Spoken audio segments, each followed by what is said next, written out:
Prabowo minta Jokowi jadi pengawas Danantara. Netizen, Danantara dipegang jebolan peringkat kedua OCCRP. Kedok Prabowo terbongkar, ngakunya efisiensi triliunan buat makan bergizi, kok malah buat investasi Danantara? Guys, dari kemarin banyak yang bilang kalau Prabowo tuh efisiensi anggaran demi program makan bergizi gratis. Tapi sekarang kedoknya terbongkar guys. Ternyata dana ratusan triliun itu mau digunain buat investasi di Danantara. Menurut Yenti Nur Hidayat dari Pusat Kajian Hukum dan Anggaran, emang Prabowo tuh bikin kesannya anggaran buat program prioritas yaitu MBG. Tapi ternyata itu cuma buat nutupin niat aslinya. Total efisiensi ditargetkan bisa sampai 750 triliun dan akan dipakai buat investasi pemerintah. Sementara total aset yang dikelola di Danantara mencapai 14.000 triliun rupiah guys. Walaupun sebenarnya dana investasi ini juga bisa ngasih dampak positif buat Indonesia, tapi emang keuangan negara udah siap untuk investasi ya guys? Minimal 15 proyek, mega proyek yang miliar-miliar dolar kita mulai tanpa kita minta investasi dari luar negeri. Kita akan wujudkan cita-cita Bung Karno, berdiri di atas kaki kita sendiri. Tanggal 24 Februari yang akan datang, 9 hari dari sekarang, kita akan luncurkan dana investasi Indonesia yang saya beri nama Danantara, Daya Anagata Nusantara. Artinya kekuatan atau energi masa depan Indonesia.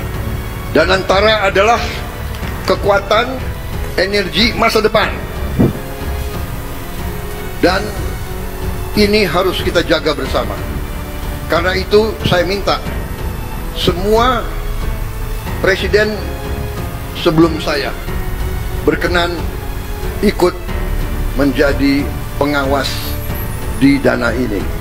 Daya Anagata Nusantara, disingkat jadi Danantara, artinya adalah kekuatan masa depan Indonesia. Kata Prabowo, ini adalah uang rakyat, dan kabarnya dana yang akan dikelola mencapai 14.000 triliun rupiah. Ini karena 7 BUMN bakal masuk ke Danantara, dari Pertamina, BRI, Mandiri, sampai PLN. Intinya mah, Danantara dibentuk buat mengoptimalkan pengelolaan BUMN, dan supaya nggak terus-terusan bergantung ke anggaran negara. Nah tapi, dibalik semua ini, ada beberapa hal yang bikin sedikit bingung. Seperti, 1. Prabowo ngajak para mantan presiden, bahkan sampai sejumlah organisasi keagamaan buat ngawasin Danantara. Kalau ini terjadi, takutnya bakal terjadi konflik kepentingan. 2. Danantara secara teknis susah buat diaudit karena Badan Pemeriksa Keuangan dan KPK cuma boleh ngelakuin pemeriksaan dengan tujuan tertentu setelah dapat izin dari DPR. Takutnya lagi, ini bakal mengurangi transparansi Danantara. 3. Ini FYI aja sih, walaupun mungkin secara pelaksanaan akan beda. Di Malaysia, pernah ada One Malaysia Development Berhad, badan investasi juga. Badan ini jadi skandal besar, dari pencucian uang sampai korupsi oleh PM Najib Razak DKK. Prabowo kacau, Jokowi malah diminta awasi Danantara senilai belasan triliun rupiah, padahal kan udah gagal bagiin bansos 250 triliun loh. Guys, kok bisa ya? Prabowo tuh malah minta Jokowi buat awasi investasi pemerintah di Danantara senilai belasan triliun rupiah. Padahal Jokowi aja nggak bisa tuh kelola keuangan negara kayak kasus pengakuan Luhut kalau bansos 250 triliun itu nggak tepat sasaran. Prabowo sendiri bilang, para mantan presiden Indonesia itu diajak buat awasi Danantara. Kayak Jokowi, Megawati, SBY, dan bahkan sampai ormas keagamaan seperti Muhammadiyah dan NU. Wah, apa bakalan jadi bancakan politik ya guys? Jokowi sendiri bilang kalau rencana itu masih digodok sama pemerintah. Kalau jadi dana yang dikelola sama Danantara itu sekitar 14.000 triliun rupiah. Tapi kalian emang bisa percaya guys kalau yang awasi Danantara ini malah mantan presiden kayak Jokowi? Bukannya harusnya para ahli ekonomi dan investasi? Kalau seluruh mantan presiden diminta untuk mengawasi Danantara, jangan lupa loh, mantan presiden kita itu hanya satu, Pak Jokowi, yang tidak berpartai. Pak SBY itu aktif di pengurusan Partai Demokrat. Ibu Mega aktif di pengurusan Partai PDI Perjuangan. Loh, mereka ini suruh ngawasin Danantara, itu artinya itu pemerintah itu sampai mengabaikan regulasi yang mereka buat sendiri, bahwa pengurus BUMN itu tidak boleh dari partai politik. Itu sama aja dia artinya pemenelan ludah sendiri. Nah itu hati-hati, jadi menurut saya nggak perlu itu. Jadi kalau mau ngawasi boleh diawasi, tapi jangan masuk di dalam struktur. Awasi dari jauh aja gitu. Nah begitu juga ormas, kerahkan aja seluruh anggotanya, awasi ya Danantara, tapi awasinya dari luar struktur, jangan masuk di dalam struktur. Kalau masuk di dalam struktur, ya itulah awal kerusakan dan tentara. Dan saya katakan di sini, kita berhasil karena kita didukung oleh Presiden ke-7. Tepuk tangannya kurang semangat. Semangat lagi. Hidup Jokowi.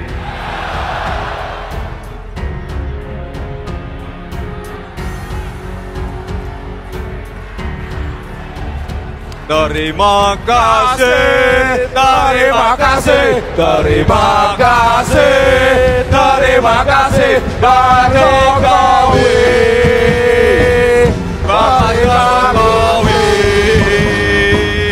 Terima kasih, terima kasih, terima kasih, terima kasih, Pak Jokowi. Terima kasih.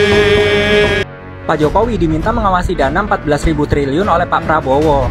Kok bisa gede banget uang di Danantara? Emang Pak Jokowi Timothy Ronald yang ngerti investasi, bukannya cuma bisa utang. Ternyata ini karena Pak Prabowo ingin membuat badan pengelola investasi bersama terbesar ke-8 di dunia. Bahasa kerennya Sovereign Wealth Fund atau SWF. Tapi anehnya, di saat negara lain mengisi dana investasi SWF dari menjual cadangan sumber daya alam yang mayoritas dari minyak, Indonesia malah setoran dananya dari efisiensi 608 triliun dan morotin keuntungan dividen dari 65 BUMN. Paling besar ada dari 7 BUMN ini. Di saat yang sama, BUMN terbesar seperti Bank BRI dan Mandiri harga sahamnya nyungsep dalam 6 bulan terakhir. Padahal fundamentalnya bagus, harganya murah, tapi malah investor nggak doyan. Apa jangan-jangan investor dapat bocoran duluan kalau BUMN ini dipaksa patungan untuk Danantara? Emang Danantara itu legit atau abal-abal sih? Bukannya dari dulu pemerintah nggak bisa ngelola dana investasi. Dana investasi BBJS rugi 20 triliun sampai nggak nutup bayar klaim. Investasi Jiwasraya rugi 16,8 triliun. Investasi Asabri rugi 22 triliun. Sok-sokan banget sih ngelola dana kecil nggak bisa, sekarang malah ngelola dana 14 triliun di Danantara. Anehnya yang jadi inisiator dan ketua tim pakarnya pernah korupsi dana Bank Indonesia dan pernah dipenjara 5 tahun. Siapa lagi kalau bukan Pak Burhanuddin Abdullah. Supaya peluncuran Danantara ini bisa di-approve, Pak Jokowi dan ormas keagamaan seperti NU dan Muhammadiyah disuruh menjadi pengawas. Tapi begitu dananya udah masuk, KPK dan BPK dilarang untuk audit. Apa ini bisa dibilang cara baru pencucian uang yang legal? Kalau sekarang orang-orang lagi rame narik dana tabungan mereka dari bank BUMN, Danantara bakal mengelola aset sekitar Rp 14,6559 triliun. Presiden Prabowo ingin mantan presiden awasi lembaga pengelola investasi ini. Pada HUT ke-17 Partai Gerindra di SICC, Sentul, Bogor. Tepatnya pada Sabtu, tanggal 15 Februari tahun 2025. Prabowo meluncurkan salah satu proyek yang hingga saat ini diperbincangkan berbagai kalangan masyarakat.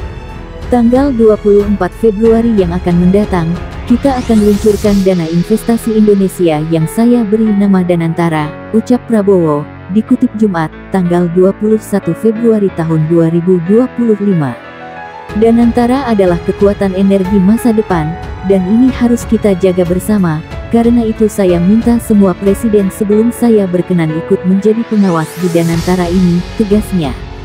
Menganalisa pernyataan Prabowo terkait keterlibatan presiden sebelumnya, tentu yang menjadi sorotan ialah Presiden ke-7 yaitu Joko Widodo, karena hanya dia yang hingga saat ini aktif di dunia politik. Prabowo juga mengatakan bahwa Danantara akan membiayai 15 megaproyek miliaran dolar, tanpa bantuan investasi asing. Sebelum lebih lanjut, perlu untuk diketahui apa itu Danantara.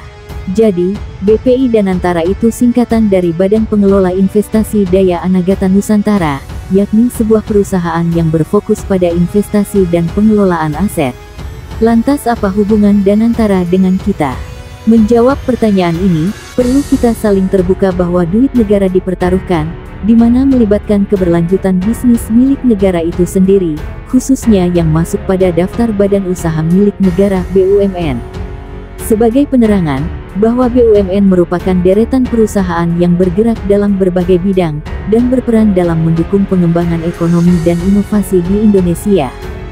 Sedangkan BPI Danantara akan mengelola 7 BUMN besar di Indonesia yang menguasai berbagai sektor, diantaranya sebagai berikut: Bank Mandiri Perbankan, Bank Rakyat Indonesia Perbankan, Bank Nasional Indonesia Perbankan, Pertamina Energi PLN Energi Telkom Telekomunikasi, dan MainID Pertambangan.